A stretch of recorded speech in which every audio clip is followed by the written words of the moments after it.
महोदय, मुझे इस बात की प्रसन्नता है कि राष्ट्रपति जी ने शिक्षा के बारे में अपने भाषण में इस वर्ष विशेष रूप से ध्यान दिया है।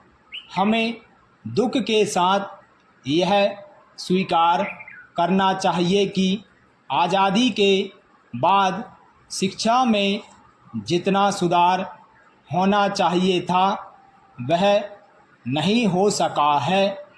उसके कुछ भी कारण हों, आर्थिक हों या दूसरे, लेकिन यह हमें मानना पड़ेगा कि शिक्षा के क्षेत्र में अभी तक बहुत कुछ काम करना बाकी है।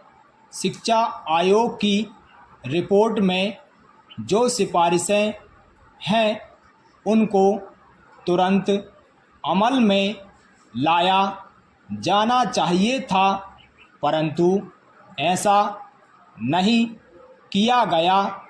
इसके कई कारण हैं। योजना आयोग ने और भारत सरकार ने बुनियादी शिक्षा को स्वीकार किया है।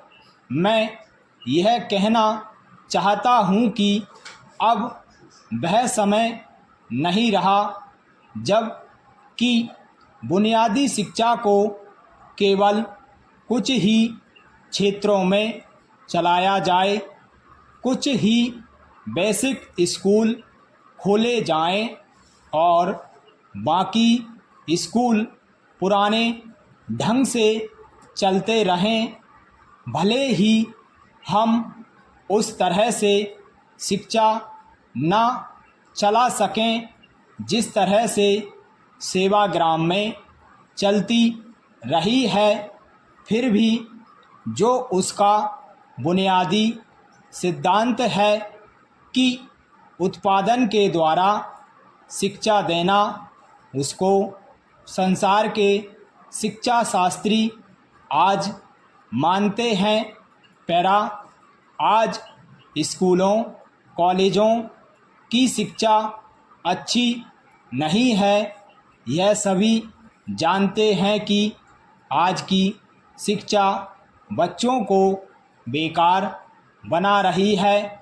इसलिए मैं तो यह चाहता हूँ कि जो हमारी शिक्षा हो, जो स्कूल कॉलेज हों, उनमें बुनियादी शिक्षा सिद्धांत अवश्य लागू किया जाना चाहिए। यह नहीं होना चाहिए कि कुछ बेसिक स्कूल खोले जाएं और बाकी सभी पुराने ढंग से चलते रहें। आज जो बच्चे हैं उनकी पढ़ाई रुक जाती है, वे कॉलेज में नहीं जा सकते। मैं समझता हूँ कि हमारा शिक्षा मंत्रालय इस बात की ओर पूरा ध्यान देगा ताकि राष्ट्रपति जी ने अपने भाषण में जो कुछ कहा है वह पूरा हो सके और शिक्षा के क्षेत्र में परिवर्तन हो सके। पैरा हम अक्सर यह कहते हैं कि जब नई सरकार आती है तो नया झंडा होना चाहिए, लेकिन मैं समझता हूँ कि नई सरकार के आने के साथ नई शिक्षा का भी आना बहुत आवश्यक है।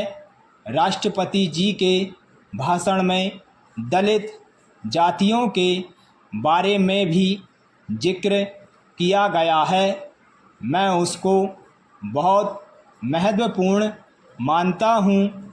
यद्यपि आज भारत स्वतंत्र है, लेकिन यदि हम हरिजनों की तरफ और जो अन्य जातियां हैं उनकी ओर ध्यान नहीं देंगे तो केवल सामाजिक ही नहीं, राजनीतिक समस्याएं उत्पन्न हो जाएंगी। मुझे खुशी है कि आदिवासी भी राजनीति में भाग लेकर देश को उन्नति की ओर ले जाने का प्रयास कर रहे हैं। वह यह न केवल राजनीतिक दृष्टि से महत्वपूर्ण है बल्कि सांस्कृतिक दृष्टि से भी बहुत महत्वपूर्ण है। हमें समझना चाहिए कि जो आदिवासी लोग हैं, जो आदिवासी क्षेत्र हैं, वे भारतवर्ष के अभिन्न अंग भी हैं। हमें उनको यह भी बतलाना चाहिए कि सारा देश उनके कल्याण के लिए और उनकी भलाई के लिए